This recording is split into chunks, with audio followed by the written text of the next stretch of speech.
Hello साथियों, कैसे हैं आप लोग। उम्मीद करता हूँ कि आप लोग बहुत अच्छे होंगे, स्वस्थ होंगे, मन लगा करके पढ़ाई कर रहे होंगे।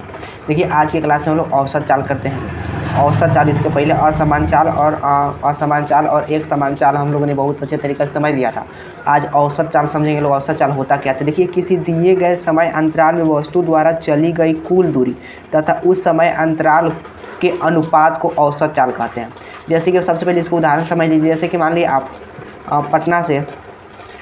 पटना से मुजफ्फरपुर जा रहे हैं सपोज डेट, और इसका दूरी जितना भी हो, ठीक है, तब हो सकता है कि आपका गाड़ी कभी 60 किलोमीटर पर आवर के रफ्तार से चल रहा है, हो सकता है कभी 30 किलोमीटर पर आवर की रफ्तार से चल रहा है, कभी कभी हो सकता है 20 किलोमीटर पर आवर की रफ्तार से चल रहा है, कभी 0 किलोमीटर पर आवर की रफ्तार से चल रहा है, यानी गाड़ी आपका रुक गया, ठीक है ना। कभी 60 किलोमीटर, कभी 30 किलोमीटर, कभी 20, कभी 0।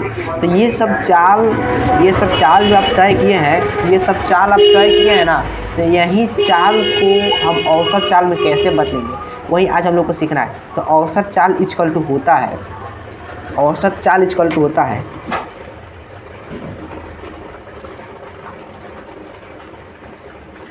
तय की गई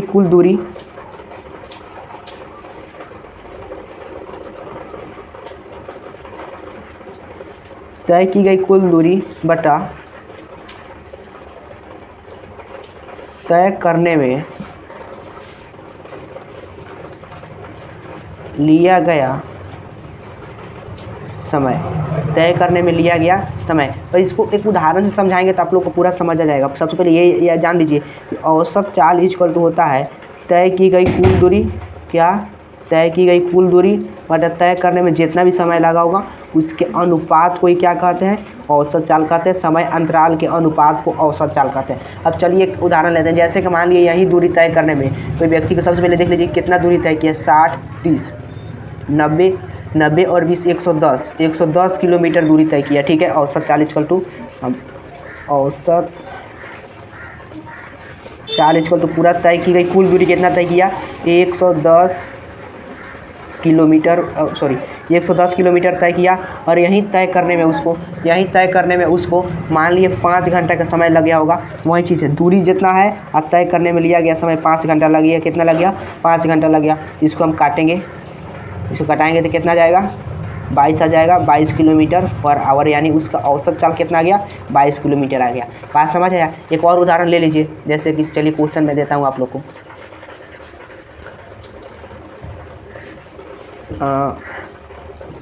चलिए फाइनली मैंने क्वेश्चन लिख दिया है। क्वेश्चन ये है, राम ए से बी तक 50 किलोमीटर की दूरी से चलता है, तब बी से सी तक 35 किलोमीटर की दूरी से चलता है, 35 किलोमीटर पर आवर की रफ्तार से चलता है। और सी से डी तक 15 किलोमीटर पर आवर की रफ्तार से चलता है, ठीक है। तो तय करने में लिया गया कुल समय 4 घंटा है। तब औसत चाल बताइए। सबसे पहले यहाँ पे देखिए आप लोग को इसका डायग्राम समझ लीजिए, बहुत बारीकी समझिएगा तब समझ आएगा। जैसे मान लिया यहाँ पे ये वाला बिंदु उसका हो गया ए, और ए से कहाँ तक आया, बी तक आया। ए से बी, और फिर यहाँ पे बी लिख दिए, और बी से डी ये हो गया सी, और सी से फिर डी, ठीक है। ए से बी कितना, 50 किलोमीटर पर आवर। उसके बाद बी से सी कितना, 35 किलोमीटर पर आवर, और सी से डी कितना, 15 किलोमीटर पर आवर। अच्छा से दिख रहा है ना, 15 किलोमीटर पर आवर की रफ्तार से चलता है। तब बताइए कि वह कितना दूरी, उसका औसत चाल कितना है, ठीक है ना। सबसे पहले ये देख लीजिए इसका दूरी। अगर आपसे कुछ टोटल पूछ देगा 50, 35 कितना हो जाएगा, 85 और 15, यानी पूरा यहाँ से लेकर के यहाँ दूरी आपको मालूम हो जाना चाहिए कितना है, 100 किलोमीटर है ए से लेकर के डी तक का। तो औसत चाल का फार्मूला क्या होता है, औसत चाल इक्वल टू होता है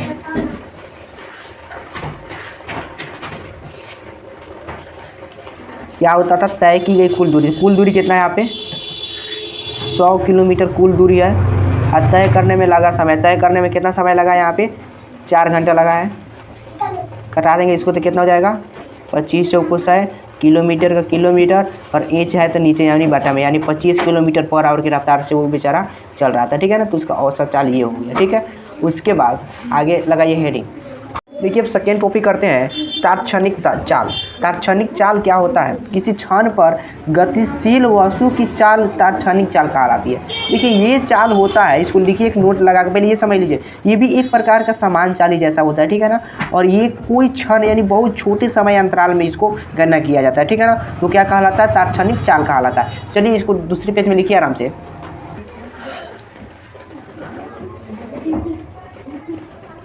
यह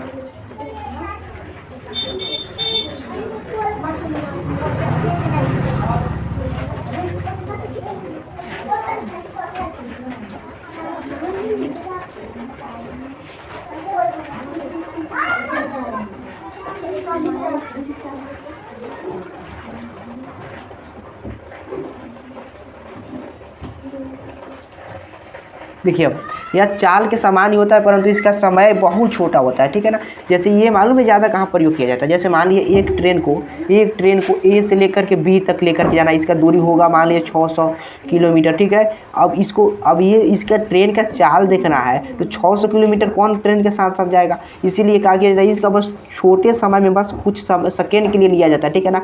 और ये देखा जाता है कि ये सेकेंड में ये ट्रेन कितना दूरी कवर किया, बस उसी के अनुसार इसको छोटे छोटे पार्ट में बांट करके मल्टीप्लाई करके बड़े पार्ट को निकाल लिया जाता है, इसीलिए इसका वहाँ पे प्रयोग किया जाता है, इसीलिए इसका तात्क्षणिक चाल नाम पड़ा। तो आज हम लोग चाल के दो प्रकार आज किए लोग, इसके पहले वाले क्लास में चाल का दो प्रकार किए थे लोग, यानी चाल का पूरा प्रकार समाप्त हुआ। अब इसके अगले क्लास में हम लोग वेग समझेंगे लोग, वेग होता क्या, ठीक है। तो आराम से रिवीजन करते रहिए, मिलते हैं अगले क्लास में। जय हिंद।